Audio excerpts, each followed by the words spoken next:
सभी डीएलएड साथियों को नमस्कार। आप सभी का स्वागत है मेरे चैनल पर। और फ्रेंड्स, आज की इस वीडियो में हम डिस्कस करने वाले हैं UP DElEd second semester subject English. आपका जो ये पेपर होता है 7वां पेपर होता है, 25 नंबर का होता है, जिसमें से 12 नंबर लाना अनिवार्य होता है। और जैसे कि आप सभी को हम ये इन्फॉर्मेशन शेयर कर दें कि कल हमने वन वर्ड सब्स्टिट्यूशन का कल से स्टार्ट किया था, जिसमें मैं आप सभी को ये बता दूं कि 75 अगर आप याद कर लेते हो तो पूरा कवर हो जाएगा, जिसमें हमने कल 21 तक डिस्कस किया, लेकिन थोड़ा टेक्निकल प्रॉब्लम की वजह से ऑडियो ढंग से नहीं गया। ठीक है, तो फिर से हम स्टार्ट करते हैं। वीडियो को आप लाइक कर दीजिए, और अगर आपने प्रीवियस वीडियोस नहीं देखा है तो सिंपल उसका लिंक आप सभी को कमेंट्स बॉक्स में मिल जाएगा, आप वहाँ से जाकर देख सकते हो। ठीक है, तो चलिए स्टार्ट करते हैं और बहुत ही अच्छे से हम लोग डिस्कस करेंगे, ताकि रिलेट करके, ताकि आप सभी को याद हो जाए। तो 10 तक हमने डिस्कस किया था, 11 से हम लोग शुरू करते हैं। ठीक है, चलिए 10 से ही स्टार्ट करते हैं, जिसमें आपका यहाँ पे है कि कैटालॉग। कैटालॉग का मतलब होता है सूचीपत्र, या आप हिंदी में कह सकते हो कि, एक मिनट साइज थोड़ा छोटा करते हैं। ठीक है, अ लिस्ट ऑफ बुक्स यानी पुस्तकों की सूची। पुस्तकों की सूची को हम क्या बोलते हैं? सूचीपत्र। अब इसको इंग्लिश में हम बोलते हैं अ लिस्ट ऑफ बुक्स, और एक शब्द में हम बोलते हैं या वन वर्ड में बोलते हैं कैटालॉग। अब इसको हम किस तरीके से रिलेट करेंगे? तो फ्रेंड्स, रिलेट करने का बेस्ट तरीका है, जैसे आप यहाँ देख सकते हो कैटा।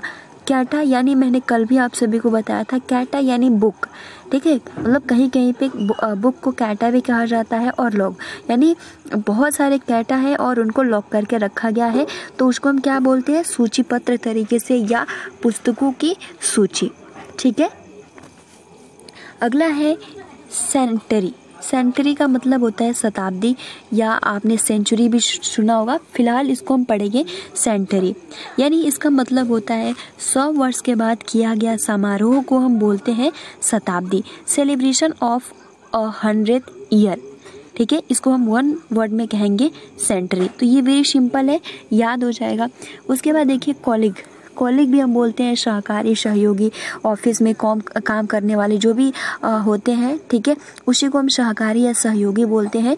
को वर्कर और fellow worker in the same institution. ठीक है, तो हम लोग बोलते हैं ना, हमारे इंस्टीट्यूट में ये काम करते हैं, वहाँ के कॉलिग हैं, तो ये भी इजी है। अगला देखिए 13 है कि कंटेम्प्रेरीज यानी समकालीन। आपने हिस्ट्री पढ़ा होगा तो उसमें ये जरूर सुना होगा, समकालीन मतलब होता है एक ही काल में रहने वाले व्यक्ति, यानी इंग्लिश में आप कह सकते हो persons living in the same age को हम क्या बोलते हैं? कंटेम्प्रेरीज। स्पेलिंग जो होता है, आप इसको कॉन्टेम्प्रेरीज भी पढ़ सकते हो या कंटेम्प्रेरीज भी पढ़ सकते हैं। CONTEMPORARIES, समकालीन। ठीक है, तो अब इसको हम याद कैसे करेंगे? तो याद कैसे करना है, देखिए कॉन्टेम हम देखते हैं कॉन्टेम्प्रेरीज, यानी यहाँ पर हम देखेंगे जैसे पेयर होता है, एक दूसरे का जोड़ा होता है, बोलते हैं ना ये इसका पेयर है, ये इसका जोड़ा है, यानी सिंपल आप एक ही काल में रहने वाले व्यक्ति या जोड़ा, तो कॉन्टेम। ठीक है, प्रेरीज या पेयर। अगला है, आप भी ट्रिक बना सकते हो, कोई दिक्कत नहीं है। अगला है क्रेडुलस। क्रेडुलस मतलब होता है, आप कह सकते हो बहुत जल्दी विश्वास कर लेना, या आशु विश्वासी। हिंदी में होता है जो कुछ कहा जाए उस पर बहुत जल्दी विश्वास कर लेने वाले व्यक्ति को हम क्या बोलते हैं? आशु विश्वासी, या इंग्लिश में कहते हैं a person who readily believes in whatever is told to him. ठीक है, उसको हम इंग्लिश में बोलते हैं क्रेडुलस। अब इसको ट्रिक के माध्यम से कैसे याद करेंगे? ठीक है, तो जैसे कि बहुत आपने देखा होगा ऐसे व्यक्ति जो बहुत ही शांत, डल, ठीक है, बहुत ज़्यादा हंसमुख स्वभाव के नहीं होते, डल स्वभाव के होते हैं, तो क्या करते हैं, किसी भी व्यक्ति पे या जो कुछ भी कहते हैं वो उनकी बातों में बहुत जल्दी विश्वास कर लेते हैं, तो उसी को हम बोलते हैं क्रेडुलस। ठीक है, यानी जो कुछ कहा जाए उस पर बहुत जल्दी विश्वास कर लेने वाले व्यक्ति को a person who readily believes in whatever is told to him. अगला देखिए कैलस। कैलस यानी 15 कैलस यानी कठोर। कठोर का मतलब आप सभी को पता है कोमल भावना एवं सहानुभूति से रहित व्यक्ति। ठीक है। A man divided of kind feeling and sympathy. आप सभी को पता है कैलस यानी कलस। कलस कैसा होता है? कठोर होता है। जब आप कलस आपने देखा होगा तो कैसा होता है? कठोर होता है, उसमें कोई भी सहानुभूति कोई भी भावना नहीं होता है, तो उसी को हम बोलते हैं कठोर। तो उसको हम एक शब्द में क्या कहते हैं? कैलस इंग्लिश में और हिंदी में कठोर। अगला है कॉस्मोपॉलिटन। कॉस्मोपॉलिटन मतलब होता है सर्वदेशीय। A man who is a board and international in outlook, यानी जो व्यक्ति विचारधारा में उदार और अंतर्राष्ट्रीय हो। ठीक है, मतलब ऐसे व्यक्ति जो विचारधारा में उदार और अंतर्राष्ट्रीय हो। फ्रेंड्स, आप सभी को पता है यहाँ पे जो एक शब्द में इंग्लिश में यानी अ man who is board and international in outlook, नाम से सबसे पहले वन वर्ड में आप देखिए क्या कह रहा है? कॉस्मोपॉलिटन। कॉस्मोपॉलिटन आप यहाँ पे देखेंगे लास्ट में क्या आ रहा है? पॉलिटिशियन, या इस तरीके से रिलेट कर लीजिए। पॉलिटन है लेकिन इसको आप रिलेट कर लीजिए पॉलिटन। अब इसको याद कैसे करेंगे? आपने देखा होगा कि पॉलिटिशियन व्यक्ति जो राजनीतिक व्यक्ति होते हैं वो दिखावा बहुत ही ज़्यादा करते हैं, उनका जो विचारधारा बहुत ही ज़्यादा देते हैं, और वो मतलब आप कह सकते हो इंटरनेशनल विचारधारा उनके पास बहुत ज़्यादा होता है, बहुत उदार स्वभाव व्यक्ति दिखाते हैं। तो उसको हम एक शब्द में कहते हैं कॉस्मोपॉलिटन, यानी सिंपल पॉलिटिशियन या पॉलिटन, तो कॉस्मोपॉलिटन। ठीक है। अ man who is a board and international in outlook, इसको हम वन वर्ड में कहते हैं कॉस्मोपॉलिटियन। अगला है सिलेबसी। सिलेबसी मतलब जो होता है वो होता है ब्रह्मचर्य। ठीक है, यानी इसका जो मतलब होता है टू अब्सटेन फ्रॉम सेक्स, यानी इसका जो हिंदी होता है यौन संबंध से दूर रहना, सेलिबेसी। ठीक है, यानी सेलिबेसी एक ऐसा देश है जहाँ पे ओनली ब्रह्मचर्य रहे हैं, सेलिबेसी रहते हैं। ठीक है, तो फ्रेंड्स 17 से आई थिंक हमने डिस्कस किया था, 17 के बाद आवाज़ आने लगा था। ठीक है, तो इसको हम थोड़ा मतलब स्क्रॉल करते हैं, और हमने डिस्कस किया था यहाँ पे आई थिंक 23 तक हम लोगों ने डिस्कस किया था, एपिडेमिक यानी महामारी तक।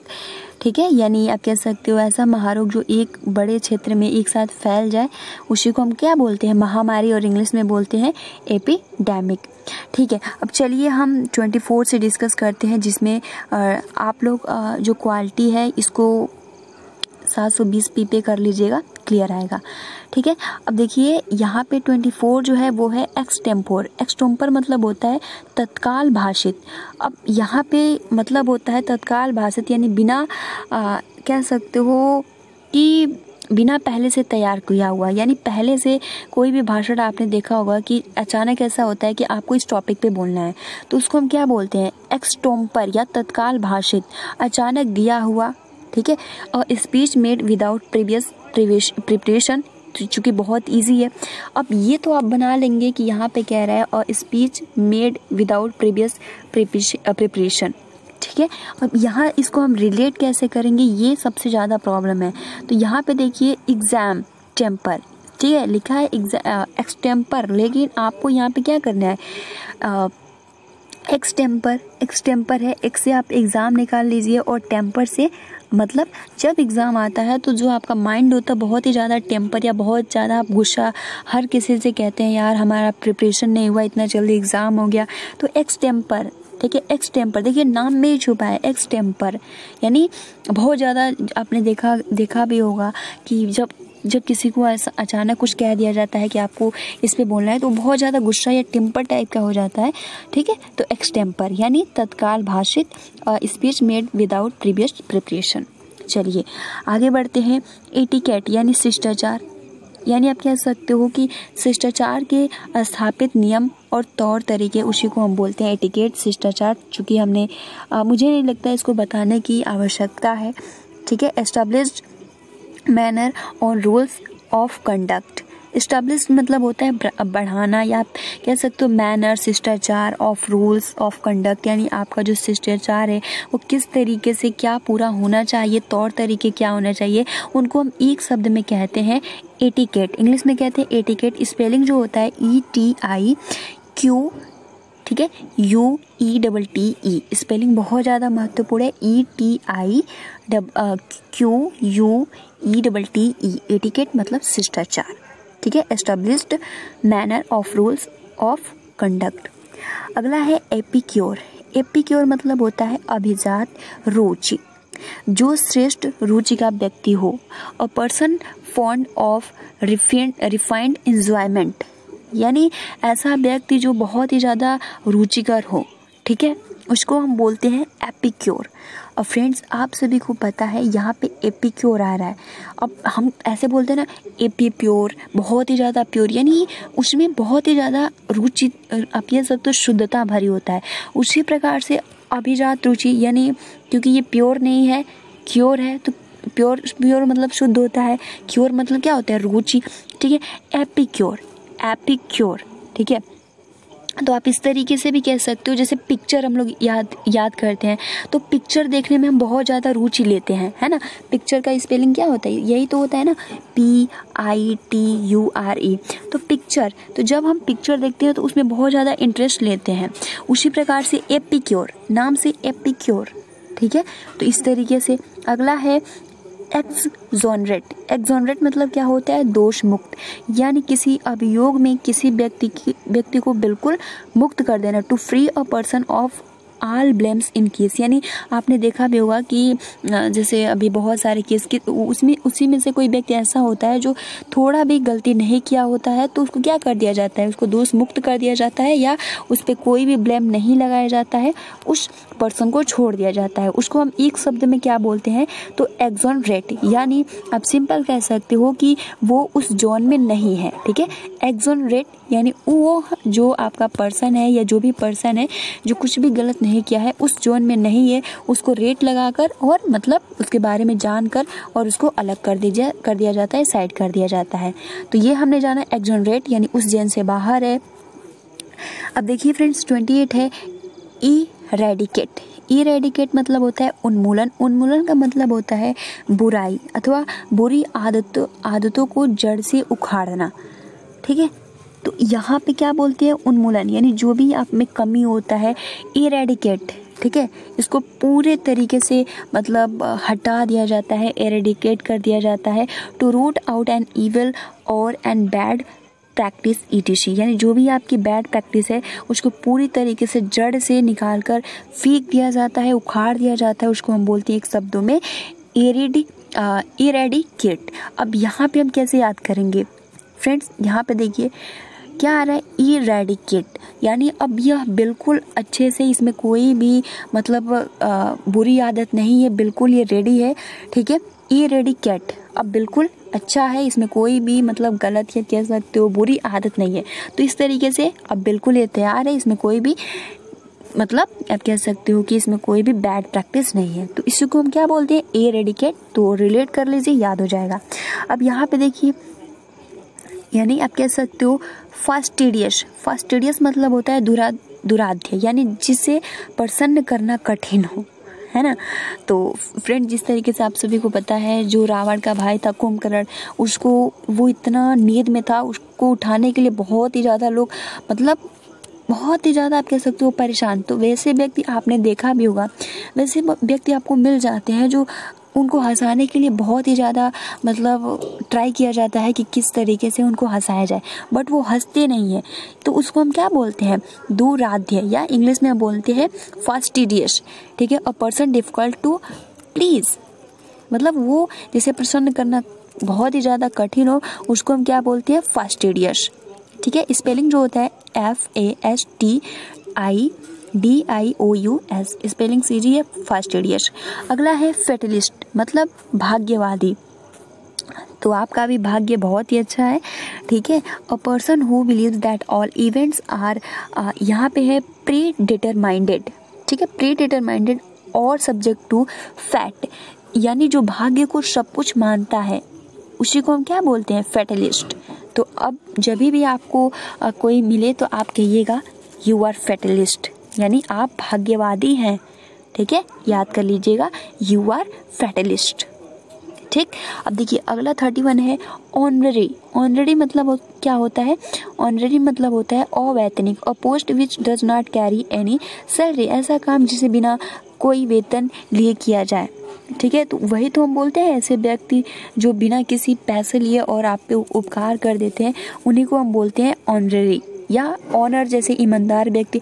तो ईमानदार व्यक्ति आप देखते भी हैं स्वभाव से बहुत ही अच्छे होते हैं, बहुत ही, अगर किसी गरीब का हेल्प करना है तो बिना वेतन लिए उसका हेल्प कर देते हैं, उसी को हम बोलते हैं अवैतनिक या ऑनररी। ठीक है, अ post which does not carry any salary, उसी को हम ऑनर में आप जोड़ दीजिएगा ARY, ऑनररी हो जाएगा। इलीगल, ये वेरी सिंपल है, अवैध यानी जो कानून के विरोध that which is against law, illegal उसी को हम बोलते हैं।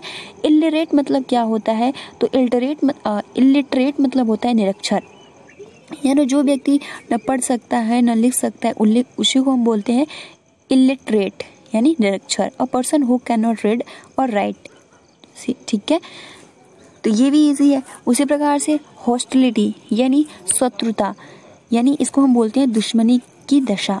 स्टेट ऑफ हो जाएगा, वो हो जाएगा एंटागोनिज्म। ठीक है, एंटागोनिज्म मतलब यहाँ पे क्या हो जाएगा, दुश्मनी की दशा।